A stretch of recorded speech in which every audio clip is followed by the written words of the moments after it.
La prime pour l'achat d'un vélo à assistance électrique s'éloigne. Cette aide de 200 € était valable partout en France, quel que soit l'acheteur. Le succès du dispositif a dépassé toutes les prévisions.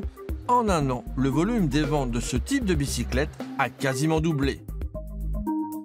La vérité, c'est que ça a coûté à l'État beaucoup plus cher que ce qu'il avait imaginé. L'État, pour la première fois de sa longue vie, a mis 50 millions d'euros pour le vélo en un an. On n'avait jamais vu ça et il ne l'a pas fait exprès. C'est-à-dire qu'il n'avait pas imaginé un tel succès. Il s'attendait peut-être à mettre 20 ou 25 millions, mais pas 50. Abandonné le système de la prime universelle, le nouveau dispositif est réservé aux ménages non imposables et à condition d'habiter dans une commune qui subventionne déjà l'achat d'un vélo électrique, autant dire personne dans l'agglomération toulousaine. Le boom de 2017 ne se reproduira pas en 2018. En septembre dernier, cette cycliste a troqué la deuxième voiture de la famille contre un vélo électrique. On a fait le choix d'habiter dans le centre, donc on s'est libéré d'une voiture.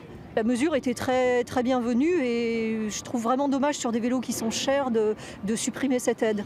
Ce magasin de vélos du centre-ville propose en majorité des modèles électriques. Cette année, les stocks des fournisseurs devraient être suffisants. On a du mal à comprendre qu'il y ait des aides sur l'acquisition des voitures électriques à hauteur de 6 000 € maximum, des scooters ou des motos électriques à hauteur de 1 000 € maximum, et que sur le vélo assistance électrique, cette aide de 200 € n'est durée qu'un an. Alors effectivement, il y a eu un bel engouement parce qu'on a vendu 250 000 vélos en France électriques par rapport à 130 000 en 2016, donc c'était multiplié par 2.